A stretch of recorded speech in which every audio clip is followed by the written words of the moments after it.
First, I must admit that this episode was a great disappointment for me. This opening was just cheap, and reminded me of Emily's nightmare in season 1. When you thought Victoria would have recognized her and she got arrested, only to realize that it was a dream and Emily woke up from the noise her dog Sammy made. Here it is even more disappointing since I really thought David would be more clever than be fooled by Victoria twice. But we will get to that later. Another thing, if he followed Victoria to the manor and saw Emily again, how did he not overhear their conversation? I get that he does not recognize Amanda because he thinks she died 2 years ago and since she was a little girl and he only saw the photographs of Fomanda. But Victoria names Emily specifically Amanda right, in Amanda? their face-off at the door. How did he not get that if he was standing nearby? I guess we have to live with that since the writers wanted him to be in the blue about Emily as long as possible, I think. Anyway, after this scene I really wished he would take revenge on Victoria. Not kill her but at least try to make her pay for her betrayal. Instead he behaves like a lovesick teenager. About Nolan refusing to help Emily. I assume he is right since her relationship with Victoria is as unhealthy as it can be. And their obsession to make each other's lives hell is just no good for any bystander or loved ones. Though I am not a fan of violence, it is kind of funny how they talk about killing Victoria already in the second episode. They also address that Emily will be the prime suspect. So it is pretty obvious that she cannot kill her right now without arousing any suspicion. I like how they show us with the two walking around how they redecorated the manor.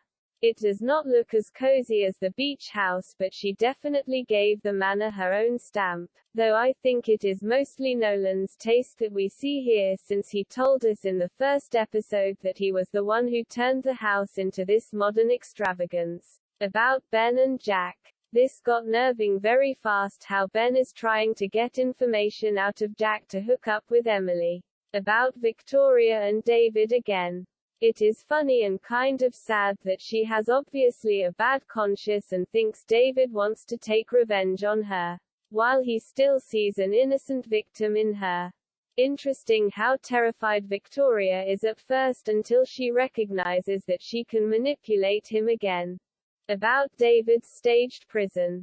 I never believed the story he was telling Victoria here. Maybe he wants to test her so he can get the truth about what really happened behind the scenes of his arrest and trial.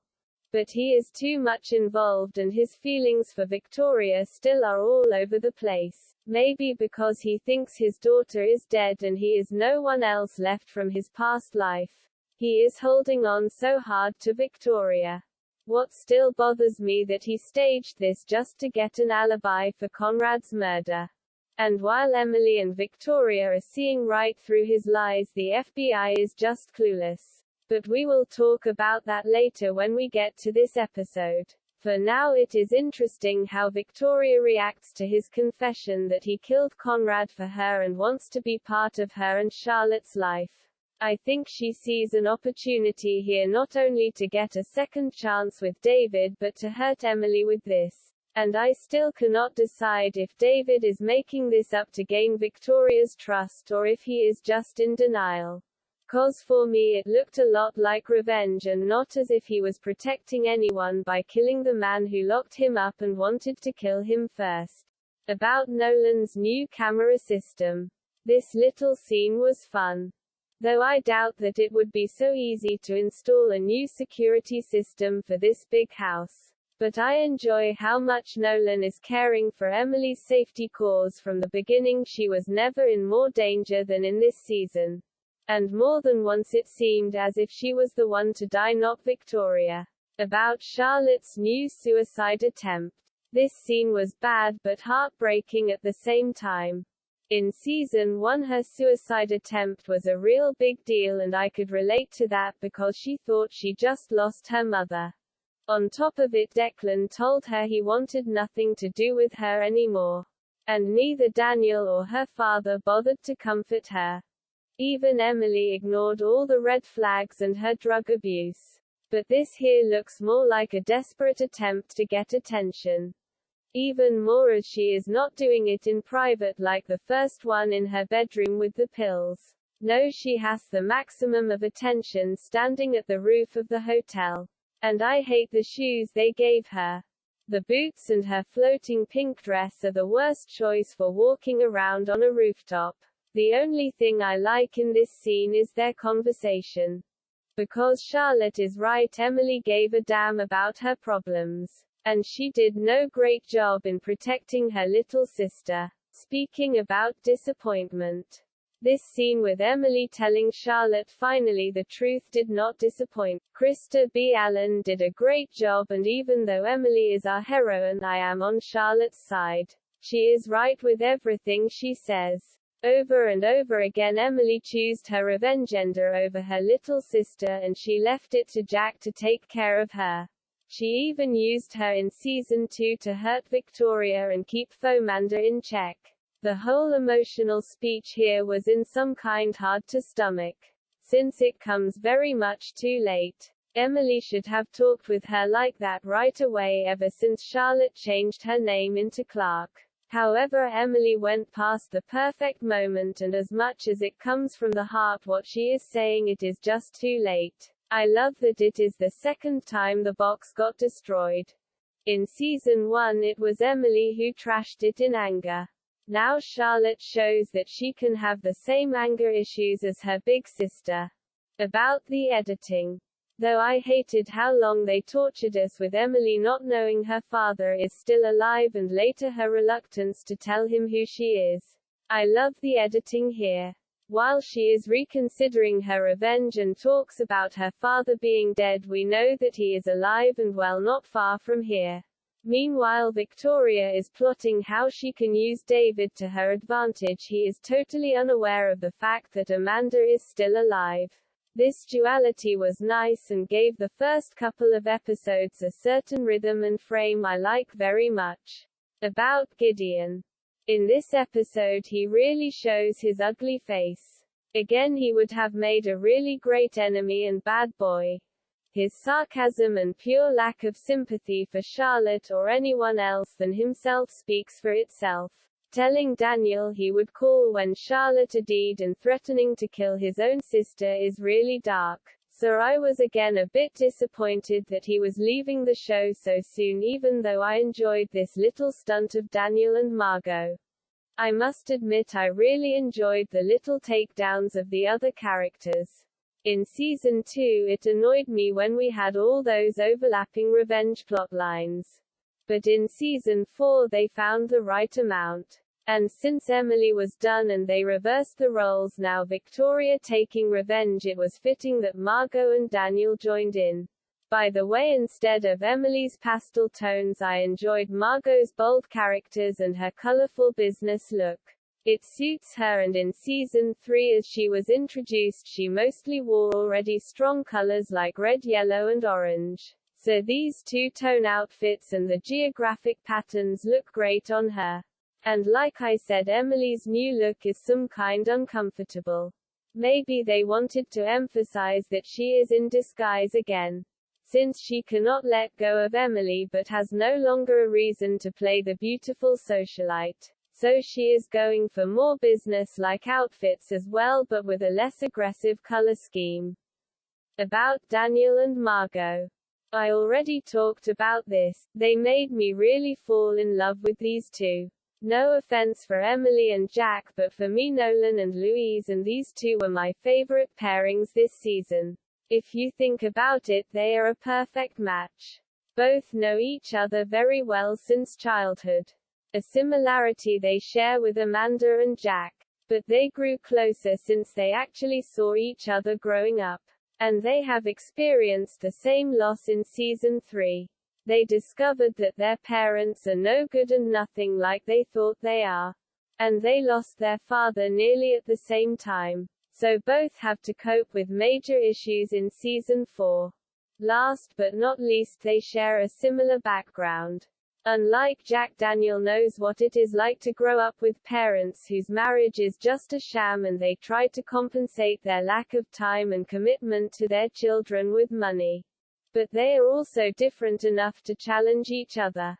Margaux is very ambitious and lives for her work, while Daniel seems more to be a soft family type. For me, if they had the chance to make it right, they could have lived a long and happy life together with 1 or 2 kids. About Charlotte trying to kill Emily. This was really bad even for Charlotte. I still cannot figure out how she could spin out of control like this. Is this the right reaction to Emily being her sister? Why she is hating Emily I can understand, because that was, besides Nolan, for everyone the reaction when they learned who she really is. But does this call for a murder? Jack was pissed, too, when he learned the truth, but he said he does not want anything to do with Emily. Which was, in my opinion, a reasonable reaction. But trying to kill your own sister and setting the bar of a former friend in fire is just not right. What was she thinking? Should this have been a punishment for both Emily and Jack because they kept this huge secret from her? And what was most despicable, that she tricked Emily into believing she would like to talk things through. In this, Charlotte really showed herself as a student of Victoria. And standing in the crowd waiting for the firefighters to rescue the dead body of Emily was just as much despicable and creepy, like Emily in her black hoodie. Oh, I forgot, since these 2 episodes are so strongly bound together, I will let these 2 major cliffhangers be, and we dive right into the next episode, which was one of my favorites for various reasons. About Victoria sending David to Emily. I know she did not mention he should murder Emily, but for me she did not have to. First, she painted Emily as her arch-enemy and linked her to Conrad, which is the natural hate figure for David. Second, she learned that he already killed Conrad for her. So she can be pretty sure by now that he would do anything for her. Like he himself said. And third, she knows that he is thinking his daughter is dead, so he would not be suspicious about Emily. So for me, she is sending David to kill Emily and is using him as a hitman, which is even more despicable than just not telling him his daughter is still alive. What was she thinking if he succeeded and got to know from Nolan or Jack what he had done? He would surely hate her forever and maybe even kill her for this as well. Does she want him all for herself and present Charlotte as his only daughter, so that she can play happy family reunion? Or maybe she is already believing her own lies and ignores the fact that she and Conrad started all this with their conspiracy. About the end montage song.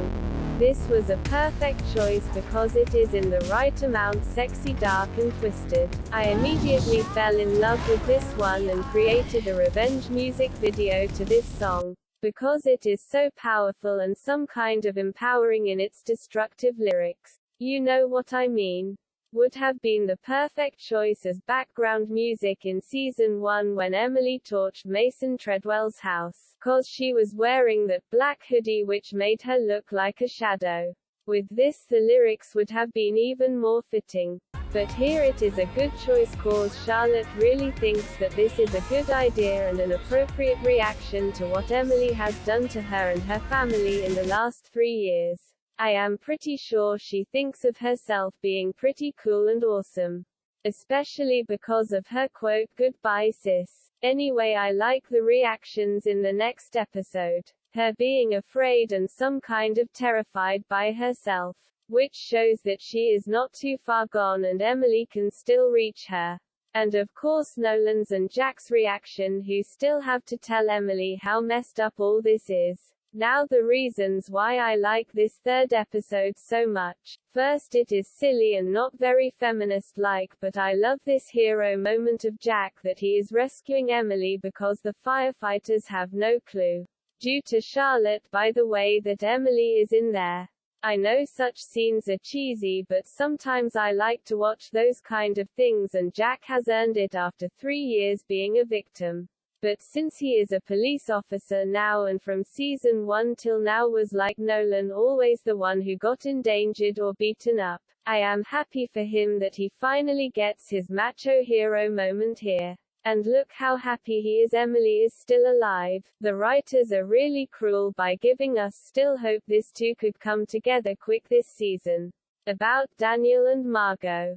Funny, I think they are the only ones who are getting some kind of hot sex scenes this season. Since Nolan's and Louise's marriage is purely platonic and they follow the pattern to show us men only kissing and not really making out. We are left with Daniel and Margaux and of course, spoiler alert, Jack and Emily at the end of the season. I do not count Emily and Ben in cause we see them do barely more than kissing and lying in bed. I never noticed how prude this season was compared to all the stuff in the previous seasons. We had those hot scenes with Victoria and David in flashback and her affair with that painter and fraud. We had Conrad and Lydia and of course Emily, Daniel and Aidan and the betrayal in season 2 and 3. Not to forget Jack and Margaux, who had at least one steamy scene.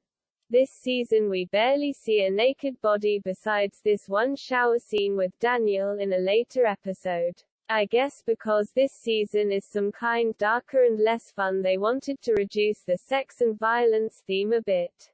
It may be even just have outworn itself. Since Emily has no longer the need to use her body in that way and Victoria wants to start new with David, so she has no intention of having an affair like during her marriage with Conrad. What I really enjoyed is Margaux's influence on Daniel, cause he seemed a little lost after his vendetta against Emily failed.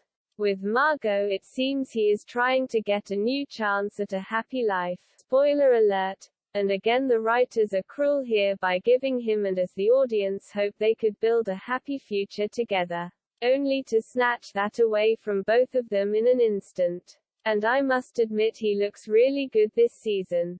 The worn-out beard and his new haircut suits Daniel. He looks more grown-up and less like a mixture of a mafia boss and a gigolo as he did in the second half of season 3.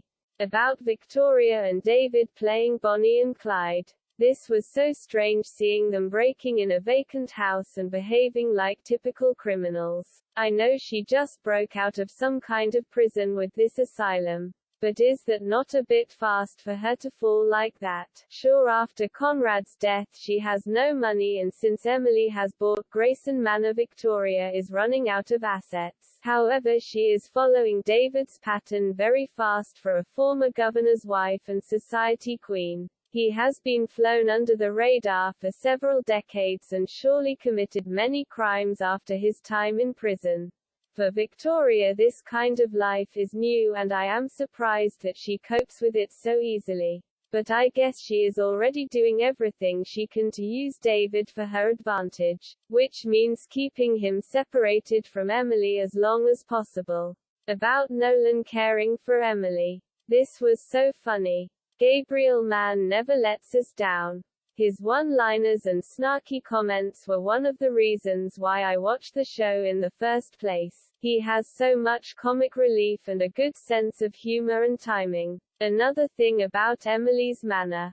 I am wondering if Nolan has moved in with her. Cause the art sculptures and this giant Buddha statue outside looks more like his taste and how his new house from season 3 was furnished. Since the manor becomes Emily's new commando center we do not get to see much of the other locations. Only Nolan's house will play a bigger role when he and Louise are getting closer together. And Jack's new home is only playing a role in 1 or 2 episodes, while Daniel, Charlotte and later Victoria live in a hotel. But I like how these hotel locations add some more decorum and style to the show. Cause the building looks really fancy. About Daniel talking with his mother. This was fun, too. Finally Daniel seems to break free from his mother.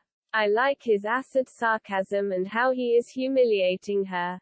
In season 1 and 2 he still would have fallen for her act that she cares that much for him and Charlotte. But now after all that has happened in season 3 he is more than devastated and disappointed by his mother's behavior than ever.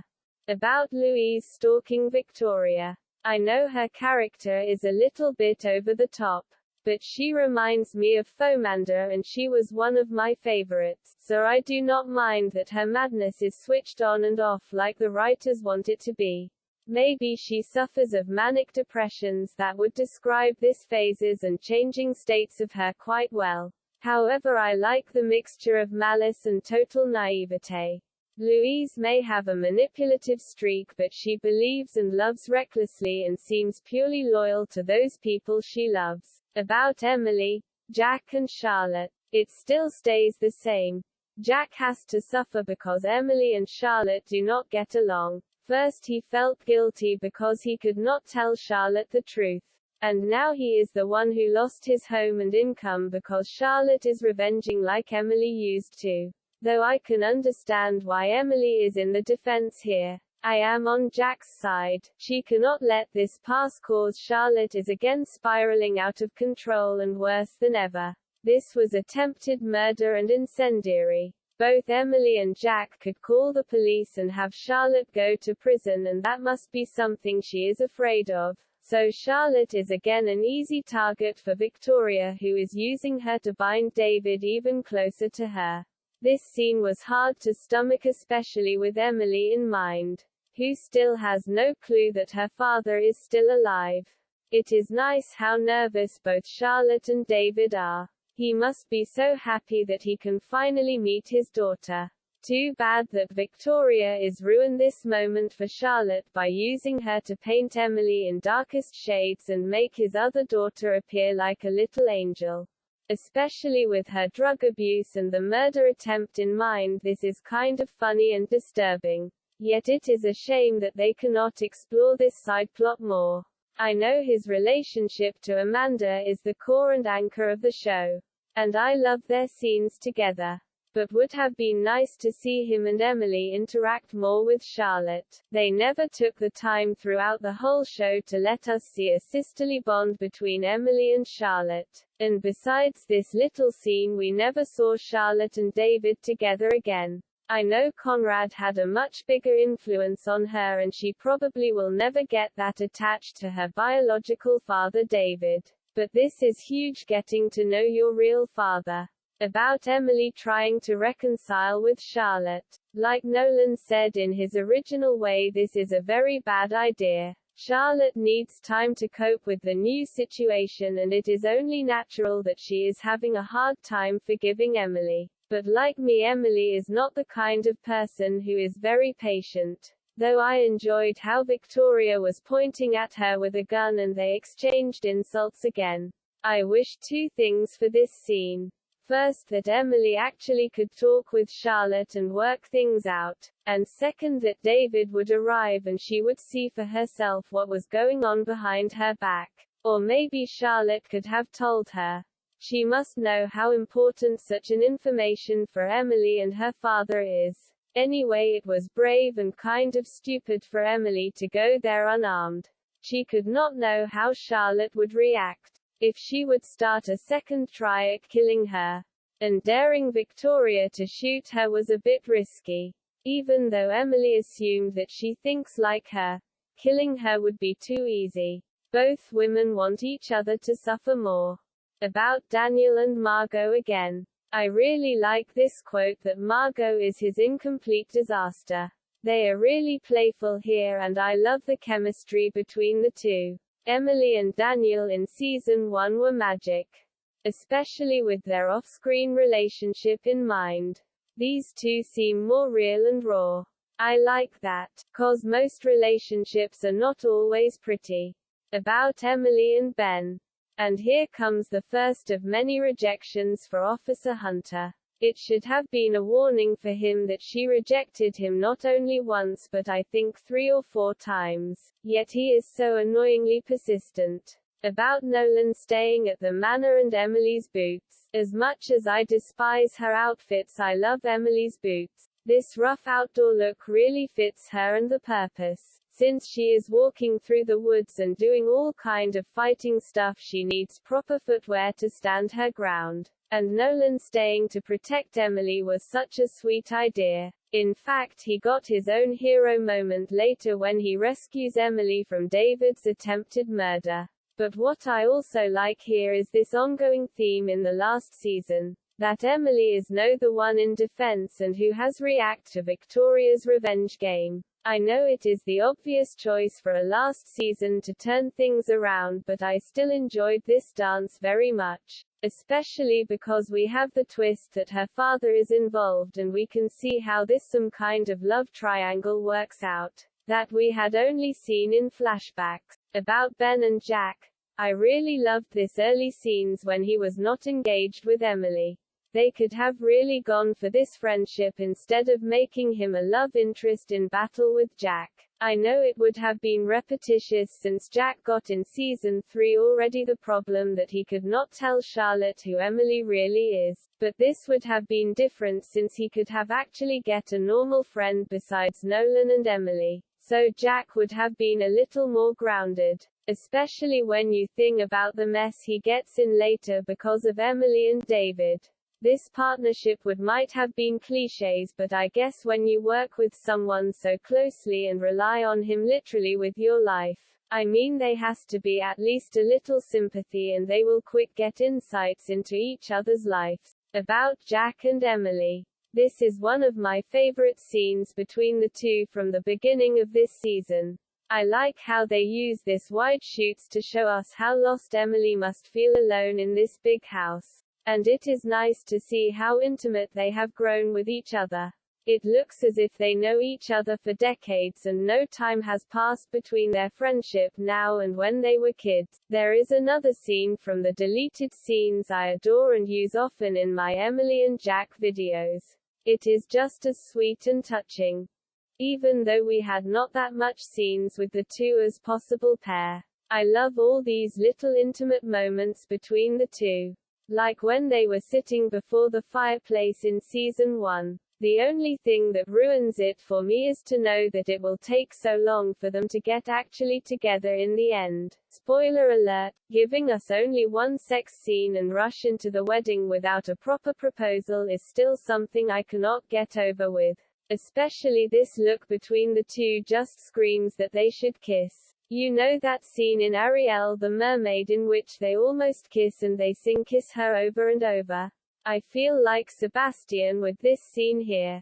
About Daniel and Louise. This little affair was just stupid and shows how bad Daniel's decisions are. I mean they had not made it official, but Daniel must know by now that Margaux would see this as a huge trust breach and betrayal. Yes, Louise looks gorgeous and she makes it hard for Daniel to resist since she is so obsessed with his mother Victoria. Funny by the way that they made fun of it that this is the original plot of season 1. When Emily just hook up with Daniel to get close to Victoria and tease her by running the relationship between her and her son. Anyway, I never liked this pairing since Daniel seems not at all interested in Louise either in her body and is just using her. But we will talk about this more in the next couple of episodes when Louise becomes a bigger part of his life and the show. A decision which I only can appreciate since she was one of my favorites this season. About Victoria and Margaux. This scene was so predictable since Victoria has to maintain a certain lifestyle like Daniel but cannot afford it. What is more interesting is Margaux's new office and the real big building, now the American headquarters of Pascal's Imperium. I always wondered why she is leading a French company from America. It would have been far more realistic if she had gone back to France. But since she will be vital to the plot, they had to keep her here. And like always in revenge, we have to accept this plot hole like so many before. About David going after Emily. This was not at all a bad scene, though I really dislike that they make him wearing her black hoodie in this scene. Where did he get it? I assume since he killed Conrad in that brutal way he has his resources. I still cannot figure out what the writers are trying here. At first I thought he had seen the picture and this was the reason why Jack brought it. No coincidence here. Then I thought he saw the infinity tattoo, but Emily kept it hidden in her pillow. So why does he is withholding here? He cannot possibly recognize her face since he never saw Amanda again in person since she was 8 or 9 years old. Spoiler alert. And he only saw photographs of Fomanda and still thinks his little girl looks like her.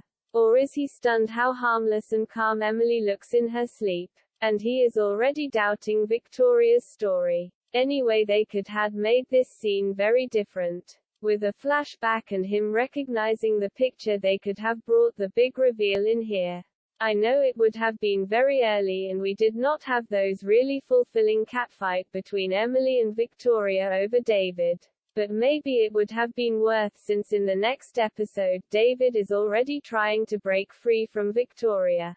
Emily could have helped him and they could have both kept Victoria in check until the new threat was on the horizon. Anyway, this cliffhanger was a bit disappointing. Since neither Nolan nor Emily caught that it was David. At least they kept us interested since we knew that in the next episode Emily finally would know.